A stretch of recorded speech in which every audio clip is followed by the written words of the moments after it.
ശുക്ലാംബരധരം വിഷ്ണും ശശിവർണം ചതുർഭുജം പ്രസന്നവദനം ധ്യായേ സർവവിഘ്നോപശാന്തയേ. വെള്ളപ്പളങ്കു നിറമൊത്ത വിദഗ്ധരു കള്ളം കളഞ്ഞു കമലത്തിലെഴുന്ന ശക്തി വെള്ളത്തിലെ തിരകൾ തള്ളിവരും കണക്കിനുള്ളത്തിൽ വന്നു വിളയാടുക സരസ്വതീനെ. ഏകം നിത്യം വിമലമജലം സർവാദിസാക്ഷിഭൂതം ഭാവാതീതം ത്രിഗുണരഹിതം സദ്ഗുരും തം നമാമി. കൃഷ്ണായ വാസുദേവായ ദേവകീനന്ദനായ ച നന്ദഗോപകുമാരായ ഗോവിന്ദായ നമോ നമഃ. നീലപക്ഷേ നവകങ്കിണീകജാലാഭിരാമജഗനായ ദിഗംബരായ ശാർദൂല ദിവ്യനഖഭൂഷണഭൂഷിതായ നന്ദാത്മജായ നവനീതമുഷേ നമസ്തേ. വ്രജേ വസന്തം നവനീതചോരം വ്രജാംഗനാനാം ചതുകൂലചോരം അനേകജന്മാർജിതപാപചോരം ചോരാഗ്രഗണ്യം മനസാ സ്മരാമി. കൈരണ്ടും കൂപ്പി ഞാൻ വീണ്ടുമീരക്കുന്നു നിരജലോചന നിന്നോടായി. ഏതീനും അന്യനെ കുമ്പിടേണ്ടാത്തൊരു രീതിയിൽ നീ എന്നെ പാലിക്കെന്നാൽ. ഭക്തിയെ തന്നാലും ഭക്തിയൊഴിച്ചൊന്നും വേണ്ടേ വേണ്ട, ഭക്തിയൊഴിച്ചൊന്നും വേണ്ടേ വേണ്ട. എല്ലാവർക്കും നമസ്കാരം. ഗീതാഗോവിന്ദം 8-ാം സർഗത്തിൽ അഷ്ടപതി 17 ഇന്നിവിടെ അനുസ്മരിക്കുന്നത്. അധ കഥമഭിയാമിനി വിനീയ സ്മര ശരജർജരിതാവിസപ്രഭാതേ അനുനയവചനം വദന്തമഗ്രേ പ്രണതമഭിപ്രിയമാഹ സാഭ്യൈസൂയം. അനന്തരം രാധ കാമപാരവശ്യത്താൽ അത്യധികം തളർന്നവളെങ്കിലും ആ രാത്രിയെ എങ്ങനെയോ കഴിച്ചുകൂട്ടിയിട്ട് പ്രഭാതത്തിൽ തൻ്റെ മുമ്പിൽ വന്ന് നമസ്കരിച്ചവനും അനുനയ വാക്കുകൾ പറയുന്നവനുമാണെങ്കിലും പ്രിയനോട് ഈർഷ്യയോടുകൂടി പറഞ്ഞു. ശ്രീകൃഷ്ണൻ അന്യസ്ത്രീകളോടുകൂടി ക്രീഡിച്ചാണ് വരുന്നതെന്ന സംശയത്താൽ രാധ അതിൻ്റെ ഓരോ അടയാളങ്ങൾ എടുത്തു പറഞ്ഞുകൊണ്ട് അദ്ദേഹത്തെ തിരസ്കരിക്കുന്നു.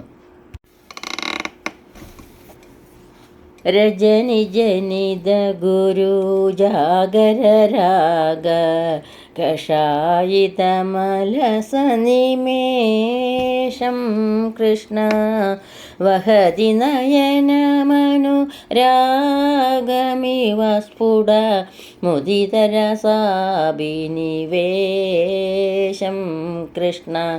യാഹി മാധവ യാഹി കേശവ മാവദ കൈതവവാദം കൃഷ്ണ. യാഹി മാധവ യാഹി കേശവ മാവദ കൈതവവാദം കൃഷ്ണ. താമനുസര സരസീരുഹലോചന യാതവ ഹരതി വിഷാദം.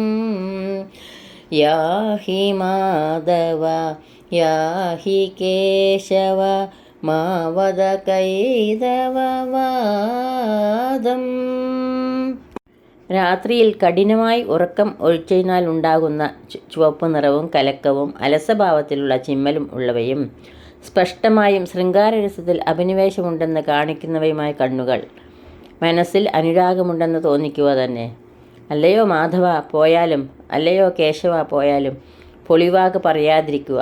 അല്ലയോ താമര പോലെ മനോഹരമായ കണ്ണുകളോട് കൂടിയവനെ, യാതൊരുവൾ ഭവാന്റെ വിഷാദം ഇല്ലാതാക്കുന്നുവോ അവളുടെ സമീപത്തേക്ക് പോയാലും. തലേദിവസം രാത്രിയിൽ ശ്രീകൃഷ്ണൻ മറ്റേതോ ഒരു സ്ത്രീയുടെ കൂടെ രമിക്കുകയാണെന്നും അങ്ങനെ ഉറങ്ങാതിരുന്നതിൻ്റെ ലക്ഷണങ്ങളാണ് കണ്ണുകളിൽ കാണുന്നതെന്നും അനുരാഗം നടിച്ച് തൻ്റെ അടുത്തേക്ക് വരേണ്ടതില്ലെന്നും സത്യാവസ്ഥ നിഷേധിച്ച് തന്നോട് പൊളിവാക്കൊന്നും പറയേണ്ടതെന്നും ആരാണ് തലേദിവസം രാത്രി സന്തോഷിപ്പിച്ചത് അവളുടെ അടുത്തു തന്നെ പോകുകയാണ് നല്ലതെന്നും അത്യധികം പരിഭവത്തോടെ രാധ ശ്രീകൃഷ്ണനോട് പറയുന്നു. കഞ്ചുളമലിന വിലോചന ചുംബന വിരചിത നീലിമരൂപം കൃഷ്ണ ദശനവസനമരുണം തവ കൃഷ്ണ തനോദിതനോരനുരൂപം കൃഷ്ണ യാഹി കേശവ യാഹി മാധവ മാവദ കൈതവ വാദം. അല്ലയോ കൃഷ്ണ, കൺമഷി എഴുതി കറുപ്പിച്ച കണ്ണുകളെ ചുംബിച്ചതിനാൽ നീല നിറമായി തീർന്ന അങ്ങയുടെ ചുവന്ന ചുണ്ടുകൾ ദേഹത്തിൻ്റെ കറുപ്പ് നിറത്തിന് യോജിച്ചതായി തീർന്നിരിക്കുന്നു.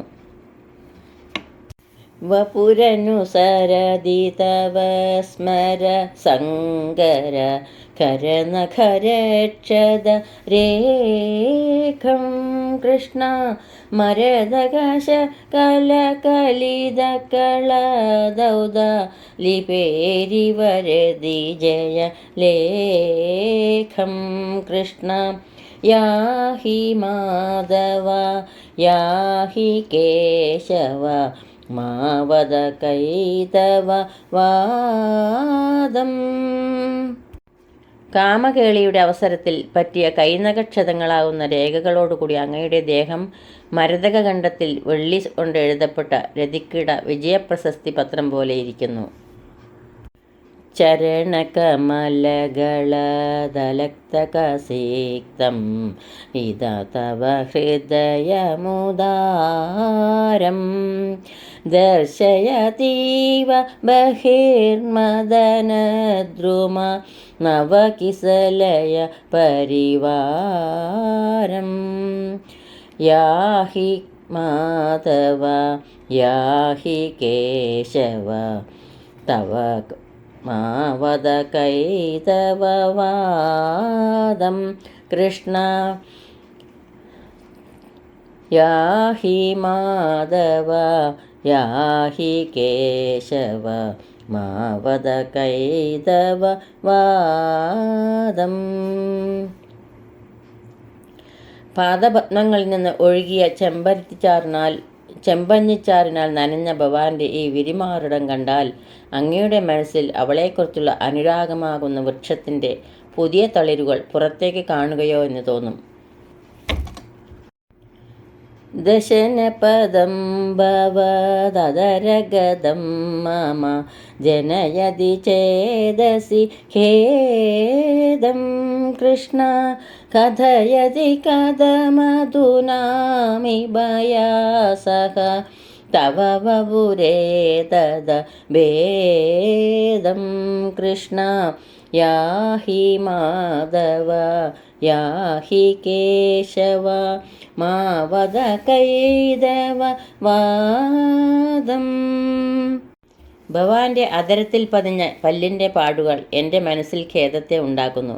ഇപ്പോൾ പോലും എന്നോടൊപ്പം ഭവാന്റെ ഈ ദേഹം അഭിന്നമാണെന്ന് എങ്ങനെ പറയുന്നു?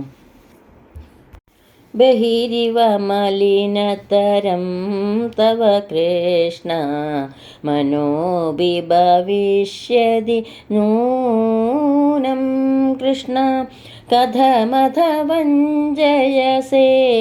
ജനമനുഗതം അസമശരജരദൂനം കൃഷ്ണ യാഹി മാധവ യാഹി കേശവ മാവദ കൈതവ വാദം. അല്ലയോ കൃഷ്ണ, അങ്ങയുടെ മനസ്സുകൂടി പുറമേയുള്ളതുപോലെ ഏറ്റവും കറുത്തത് തന്നെയെന്ന് തീർച്ച. അല്ലെങ്കിൽ അനുകൂലമായിരിക്കുന്നവളും കാമജ്വരത്താൽ ദുഃഖിക്കുന്നവളുമായ ജനത്തെ എന്നെ എങ്ങനെ ചതിക്കാൻ കഴിയും? അല്ലയോ മാധവ, അങ്ങ് പോയാലും. ഭ്രമതി ഭവാനബലാകബളായ വനേഷു കിമത്ര വിചിത്രം കൃഷ്ണ പ്രദയതി പൂതനികൈവ വധൂവധ നിർദയ ബാലചരിത്രം കൃഷ്ണ യാഹി മാധവ യാഹി കേശവ മാവത കൈതവ വാദം. ഭവാൻ അബലകളായ സ്ത്രീകളെ വഞ്ചിക്കുവാൻ വേണ്ടിയാണ് വനങ്ങൾ തോറും ചുറ്റി നടക്കുന്നത്. അതിൽ അത്ഭുതമെന്താണ്? സ്ത്രീവധത്തിൽ ഭവാന് ദയയില്ലെന്ന് കാണിക്കുന്ന ഭവാന്റെ കുട്ടിക്കാലത്തെ ചരിത്രം പൂതന പ്രസിദ്ധപ്പെടുത്തുന്നുണ്ടല്ലോ. ശ്രീജയദേവ ബണിതരതി വഞ്ചിത ഖണ്ഡിത യുവതി വിലാപം കൃഷ്ണ ശൃണുത സുധാ മധുരം വിബുധ വിബുധാലയതോ വിദുരാഭം കൃഷ്ണ യാഹി മാധവ യാഹി കേശവ മാവത കൈതവ വാദം. ഹേ വിദ്വാൻമാരെ, സ്വർഗലോകത്തിൽ നിന്ന് പോലും ലഭിക്കാൻ പ്രയാസമുള്ളതും അമൃത് പോലെ മധുരമായതും ശ്രീജയദേവനാൽ വർണ്ണിക്കപ്പെട്ടതുമായ രതിവഞ്ചിതയായ ഖണ്ഡിത നായികയുടെ അതായത് രാധയുടെ വിലാപം കേൾക്കുവിൻ. രാധയുടെ പരിഭവവാക്കുകൾ തന്നെയാണ് ഇനിയുള്ള ശ്ലോകത്തിലും ആവർത്തിക്കുന്നത്. തവേദം പശ്യന്താ പ്രസര അനുരാഗം ബഹിരിവ പ്രിയാപാദാലക്തചരിതമരുണ ജ്യോതിഹൃദയം മമാദ്യ പ്രഖ്യാത പ്രണയഭരഭംഗേന കിതവാ ത്വദാലോക ശോകാദപി കിമപി ലജ്ജാം ജനയതി. അല്ലയോ വഞ്ചക, പ്രിയയുടെ കാലുകളിലെ ചെമ്പഞ്ഞിച്ചാറ് പുരണ്ട് പുറത്തേക്ക് പ്രസരിച്ച അവളുടെ അനുരാഗം പോലെ ചുവപ്പ് നിറം പൂണ്ട ഭവാന്റെ ഈ വക്ഷസ് കാണുന്ന എനിക്ക് ഇപ്പോൾ ഭവാന് എന്നിലുണ്ടായിരുന്നുവെന്ന് കൊട്ടിഘോഷിക്കപ്പെട്ട അധിക പ്രേമഭാരത്തിൻ്റെ ഭംഗം കൊണ്ടുണ്ടായ വ്യസനത്തേക്കാൾ ഭവാന്റെ ദർശനം തന്നെ ഒരുവിധം ലജ്ജയെയാണ് ജനിപ്പിക്കുന്നത്. ഈ സർഗാവസാനത്തിലെ കവിവാക്യമായ പ്രാർത്ഥനയാണ് ഇനി അടുത്ത ശ്ലോകം. അന്തർമോഹന മൗലീകൂർണനജല മന്ദാര വിസ്രംസന സ്തബ്ധാകർഷണലോചനോത്സവമഹ മന്ത്രകുരംഗീദൃശാം ദൃപ്യധ്യാനവധൂയമാനദിവിഷ ദുർവാര ദുർവേദന ധ്വംസക്കം സരിഭോ പ്രരോപയതുവ ശ്രേയാംസി വംശീരവ. മാൻകണ്ണികളായ ഗോപിമാരുടെ മനസ്സിനെ മയക്കുന്നതും തലകുലുക്കുമ്പോൾ തലമുടിക്കെട്ടിൽ നിന്ന് വീഴുന്ന മന്ദാരപ്പൂക്കളെ കൊണ്ട് അവർക്ക് സ്തബ്ധം, ആകർഷണം എന്നിവ ഉണ്ടാകുന്നതും കണ്ണുകൾക്ക് ഉത്സവമേകുന്ന മഹാമന്ത്രമായതും അഹങ്കാരികളായ അസുരന്മാരാൽ ദുഃഖിപ്പിക്കപ്പെടുന്ന ദേവന്മാരുടെ അസഹ്യമായ വേദനയെ നശിപ്പിക്കുന്നതുമായ കംസാരിയുടെ മുരളീനാദം നമ്മൾക്ക് ശ്രേയസ്സിനെ ഉണ്ടാക്കട്ടെ. ഇതോടുകൂടി 8ാം സർഗത്തിലെ അഷ്ടപതി 17 ഇവിടെ പൂർണ്ണമാവുന്നു. ഈ ശ്ലോകമാല്യങ്ങൾ പൊന്നുഗുരുവായൂരപ്പൻ്റെ പാതാരവിന്ദങ്ങളിൽ ഭക്ത്യാദരപൂർവം സമർപ്പിക്കുന്നു. സർവത്ര ഗോവിന്ദനാമ സങ്കീർത്തനം ഗോവിന്ദ ഗോവിന്ദ. യദക്ഷരപദഭ്രഷ്ടം മാത്രാഹീനം ത്വയേദ്ഭവേത് തത്സർവം ക്ഷമ്യതാം ദേവ നാരായണ നമോസ്തുതേ. കായേന വാചാ മനസേന്ദ്രിയൈർവാ ബുദ്ധ്യാത്മനാ വാ പ്രകൃതേ സ്വഭാവാത് കരോമി യദ്യത് സകലം പരസ്മൈ നാരായണായേതി സമർപ്പയാമി. സർവം നാരായണായേതി സമർപ്പയാമി. സ്വസ്തി പ്രജാഭ്യഃ പരിപാലയന്താം ന്യായേണ മാർഗേണ മഹീമഹീഷ. ഗോബ്രാഹ്മണേഭ്യഃ ശുഭമസ്തു നിത്യം. ലോകാ സമസ്താ സുഖിനോ ഭവന്തു. ലോകാ സമസ്താ സുഖിനോ ഭവന്തു. എല്ലാവർക്കും ശാന്തിയും സമാധാനവും ഭഗവത് ഭക്തിയും പൊന്നു ഗുരുവായൂരപ്പൻ്റെ അനുഗ്രഹം എപ്പോഴും ഉണ്ടാകട്ടെ എന്ന് പ്രാർത്ഥിക്കുന്നു. സർവത്ര ഗോവിന്ദനാമ സങ്കീർത്തനം ഗോവിന്ദ ഗോവിന്ദ. സദാ സർവത്ര ഗോവിന്ദനാമ സങ്കീർത്തനം ഗോവിന്ദ ഗോവിന്ദ.